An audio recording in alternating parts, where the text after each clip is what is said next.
WrestleMania 41 Night 1 has finally concluded, and I would say the electricity in the stadium, Las Vegas, brought the noise. The crowd was definitely into it. The production, the stage, the hanging playing cards that they had with all the wrestlers' faces, and the pace of the entire event was actually a bit shocking. I assumed it being WrestleMania, WWE was not going to force themselves to a time constraint, and it seems they did very well, holding the show under 3.5 hours, obviously not including the pre-show and the post-match interviews. But overall, this entire night one of WrestleMania was everything we needed it to be going into WrestleMania weekend. We had title changes, and boy did we have many. We had very good matches, we had some uncomfortable matches, but we also had just the overall spectacle that is WrestleMania. So let's break down every single match and what I thought of them.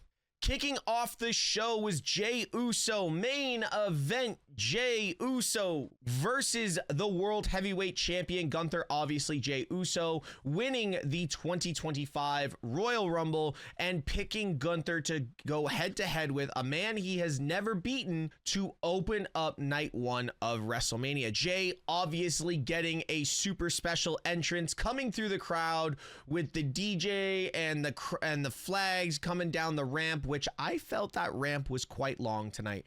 But overall, I did think Jey Uso's entrance was top tier, especially with WWE obviously strapping a rocket to Jey Uso. I don't think we saw any other outcome except for the fact that Jey Uso was going to win the World Heavyweight Championship. Jey opened the night by defeating Gunther, obviously, with a sleeper hold and capturing the World Championship.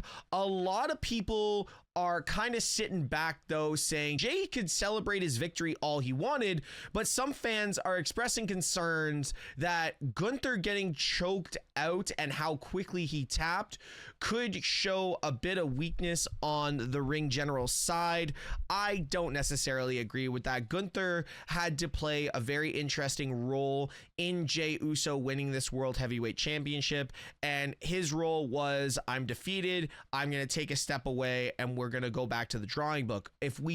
We cannot forget that Gunther has been a champion in WWE for about 70% of his time, coming from WWE NXT UK to NXT and then to the main roster as IC and World Champion. I think Gunther has a lot to be proud of. This is now Jey Uso's time, and we're going to see definitely in the coming days or weeks where Jey Uso goes from here, because it's a lot of fun watching a babyface chase the championship, but when you hold the championship, that really shows where your character is, how you can carry the company going up against people that you need to now build up and make it believable that they can take your title. So we're going to see in the next coming weeks on what happens with Jey Uso, but overall, I think this match was fire. I think Jey deserves it, and Gunther gets a well-deserved rest. We'll see what he does in the next few weeks. Kofi Kingston and Xavier Woods going for their record-breaking 12th Tag Team Championship.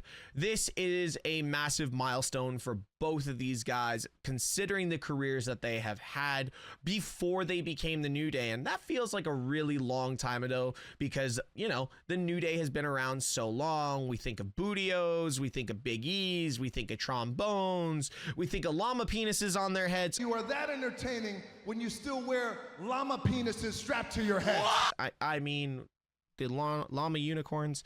Anyways, we think of all those things that the New Day have brought in joy, but we have a very new and dark version of the New Day since dropping Big E on Monday Night Raw. This heel version of New Day is getting exactly what heel heat needs to be. Originally, I thought it was going to be like go away heat, but the New Day have definitely overperformed in a way that feels like they've under-delivered, if that makes total sense to anyone. And the New Day going up against the War Raiders at WrestleMania, it was a high energy, massive exchanges, and it culminated in New Day getting the 1, 2, 3 and becoming the World Tag Team Champions.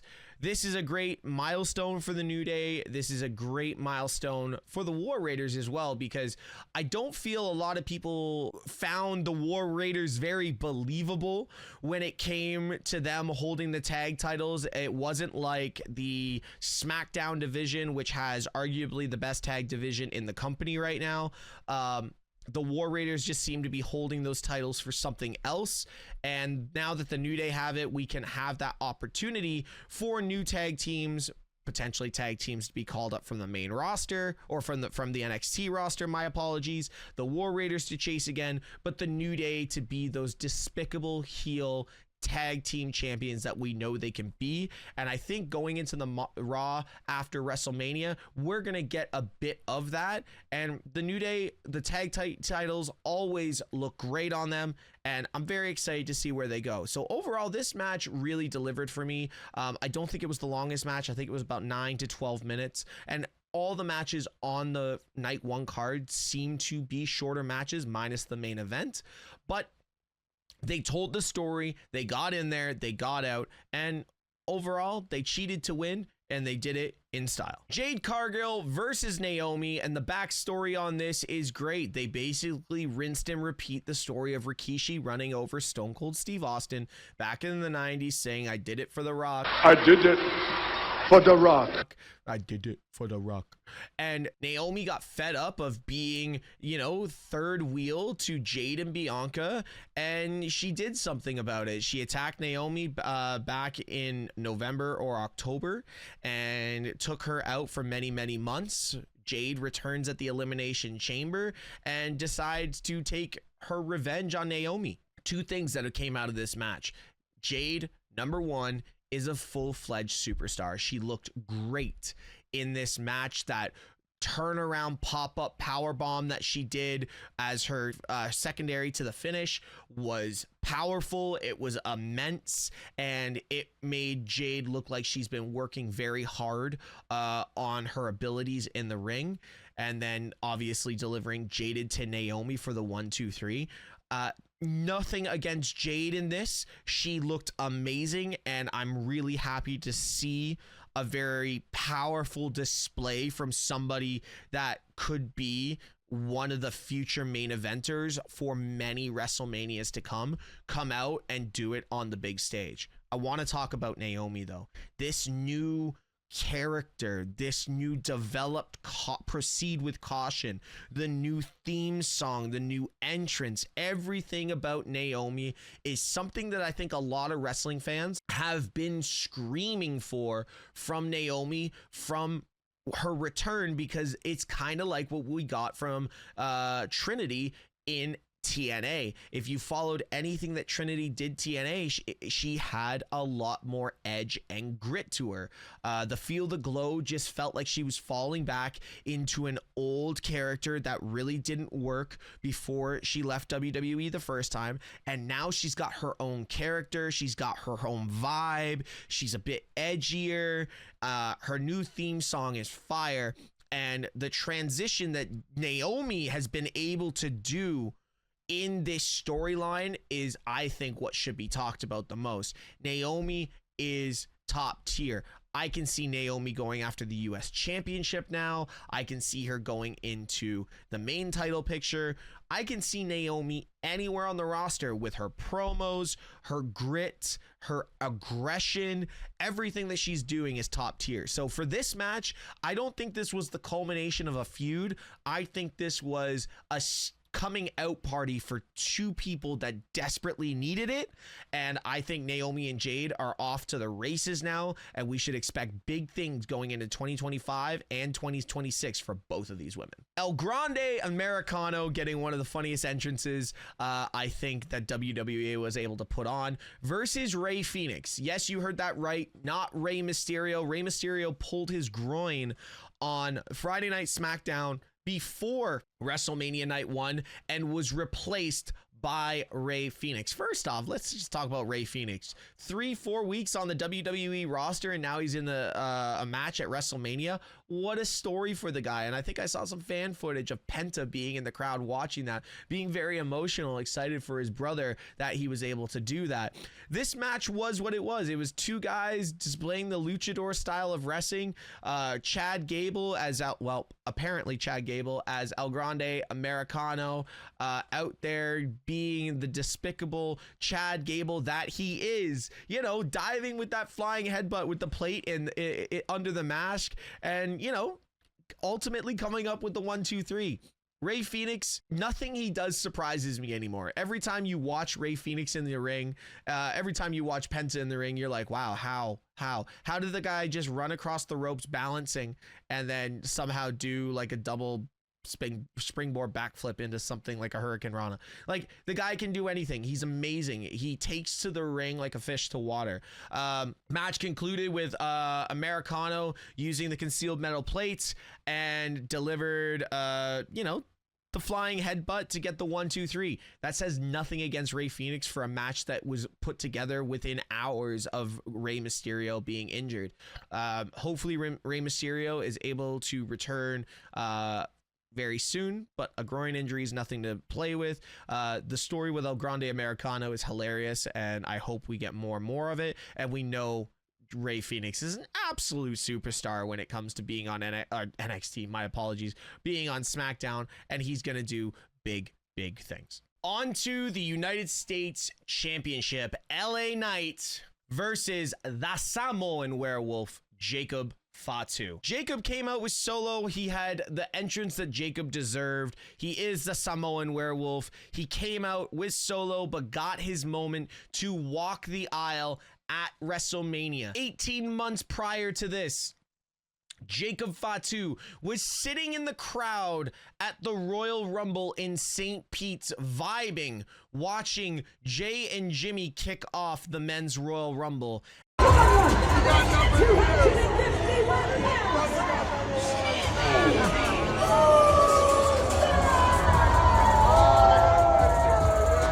And now he is walking down to face LA Knight for the United States Championship. If that is not a cinematic story from where you can be to where you can go.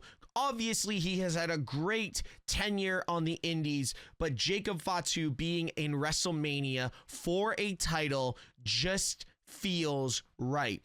This match absolutely cooked. I am so happy that they put on a classic. LA Knight with one of the best BFTs I've ever seen, countering Jacob's moonsault off the apron, or off the third rope, I apologize. Just really both these guys giving it their all. I don't think really anyone was surprised at the outcome of this match, with Jacob Fatu becoming the United States champion, coming to the ring as a heel and getting one of the biggest pops of WrestleMania Night 1 really establishes where Jacob Fatu is in his career. And this obviously is not taking anything away from LA Knight. Come SmackDown after WrestleMania, he's either going to restart the feud with Jacob saying, I want my rematch, or we can see LA Knight try and position himself somewhere else in the title picture. You know, there could be some other options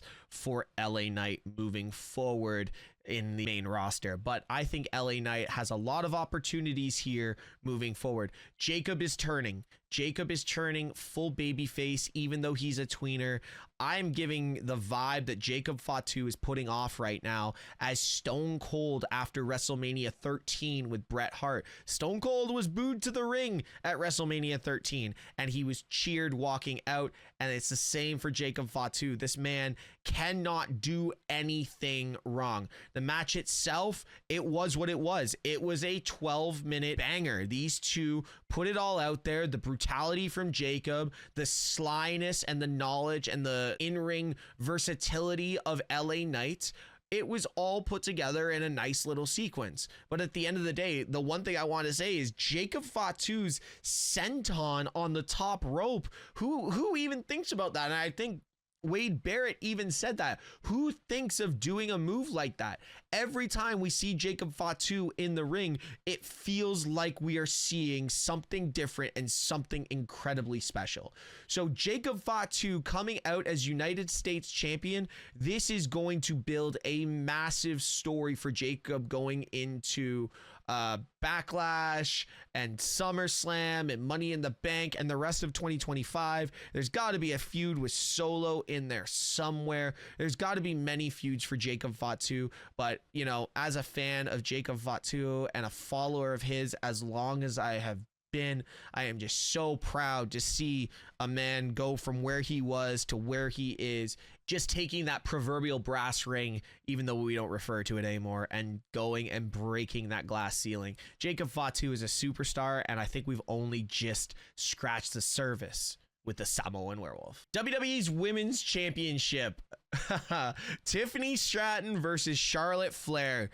This was arguably one of the most uncomfortable storylines going into WrestleMania, and the match was just as uncomfortable as well. And this has nothing to do with either, this not putting blame on either wrestler. I just feel there was a lot of emotions caught up in this match. Separating realism and WWE storyline is kind of hard to do on the best of days, but when you definitely know a few shots are landing and a couple of the words being spoken are hitting a little too close to home, you're like, oh man, okay, we're getting a real life feud. Like you look at the likes of CM Punk and Seth Rollins, we know the guys don't like each other, but in the ring they were able to always be professional 95% of the times. Feeling of this match going into WrestleMania, that is not what we got whatsoever. Tiffany Stratton and Charlotte Flair put on a quality match for what it was. I feel that there was still a few too many pent-up emotions that they could not get rid of, and in the end of the day, it came up a little lackluster. It did the job, it told the story, but for me, I'm just saying if I was to pick a match that I wish we could go back and redo, it would be Tiffany Stratton and Charlotte Flair. Tiffany Stratton's resilience against Charlotte and her execution of the prettiest moonsault led her to getting the 1-2-3 and retaining her championship. And Charlotte is basically going to do what Charlotte does. She's going to go home for a week. She's going to lick her wounds, and then somehow she's going to be in a title match, whether it's be Monday Night Raw, NXT, or SmackDown again. That's all we're going to see with Charlotte Flair moving forward. Charlotte is an incredible competitor, but sometimes the ego, and I'm one to recognize this now because I've always been a Charlotte Flair guy. I just see that it just felt a little awkward going into WrestleMania, considering that Tiffany Stratton's development and growth over the last 18 months to 2 years and being on the main roster, being 25, I want to see this woman excel because we know she's going to be around for the next 5-10 years as a main eventer and in that main spot. Hell, she could even surpass Charlotte in women's championships if she keeps going the way she's going. So Tiffany Stratton defeats Charlotte, retains the WWE championship, and we move on to see what's next for both of them. On to the main event of WrestleMania Night 1, the Tribal Chief Roman Reigns walking to the ring for the first time alone in God knows how many years. CM Punk with his best friend, the wise man, Paul Heyman, and Seth Rollins, the architect of it all, as always, by himself. And first off, Seth Rollins' entrance was fire. No pun intended, but Seth Rollins' entrance was absolute fire. I think what they did with Seth Rollins was a lot of foreshadowing. There was a lot of potential references to The Rock. There was a lot of potential references to Seth Rollins having a major heel turn, and oh my God, did we ever get it. The match was dramatic. It told so many stories. I think take away what happened in the last 5 minutes of this match, and this was a 5-star classic. I'm not trying to be dramatic about the fact that, oh, I'm on the high of WrestleMania. No, this match overall, CM Punk, Seth Rollins, and Roman Reigns, take away Paul Heyman in the last 5 minutes of this match, it was a 5-star classic. This could be going down in the top 25 greatest matches of in WrestleMania history. I will die on my sword on that. That match was that that damn good. We cannot talk about this match without talking about Paul Heyman and his influence on this match. We have Paul Heyman walking up with a chair, Seth Rollins laid out across the ring, Punk on one side, Roman on the other. What is Paul Heyman going to do, everybody? He slides the chair to his best friend, CM Punk, crushing the hearts of Roman Reigns and everyone who acknowledges him on the island of relevancy. It's not Paul Heyman with a twist. And as CM Punk gets up to hit Roman Reigns with the chair, oh, is there ever a twist? And it comes into the twist of Paul Heyman's forearm between CM Punk's twingleberries, and he crushes them and hands the chair to Roman Reigns to beat down CM Punk with that chair. Without that being said, you then have Paul Heyman directing traffic, saying, look, it's Seth Rollins with the Shield. And Roman Reigns turns with the chair, and just like last year, Roman's getting caught up with the chair and not paying attention to everything going on. He goes to hit Seth Rollins once again for the payback from many 10 years ago. And Paul Heyman drops to his knees and puts Roman Reigns' balls in the proverbial slimy wise man meat grinder and gets the biggest low blow grinding I have ever seen of low blows. And Roman Reigns drops to his knees. Paul Heyman gets up and passes the chair to Seth Rollins. And we have Seth Rollins, the architect, Seth Rollins, the Messiah, and now Seth Rollins, the newest Paul Heyman guy. If that's not a way to end WrestleMania, we started on a high with the fans that love the good guys, ended on a high for the fans that love to cheer the bad guys. I am a fan of the heel. I loved the end of WrestleMania Night 1. Guys, let me know in the comments what you felt about WrestleMania Night 1, because arguably some of these matches could go down in history, and this WrestleMania, the way it's looking, it could go down as one of the best WrestleManias of all time. Guys, don't forget to like, subscribe, and put the bell on for all notifications that are the Mystery Test Wrestling channel. I'll see you tomorrow for Night 2.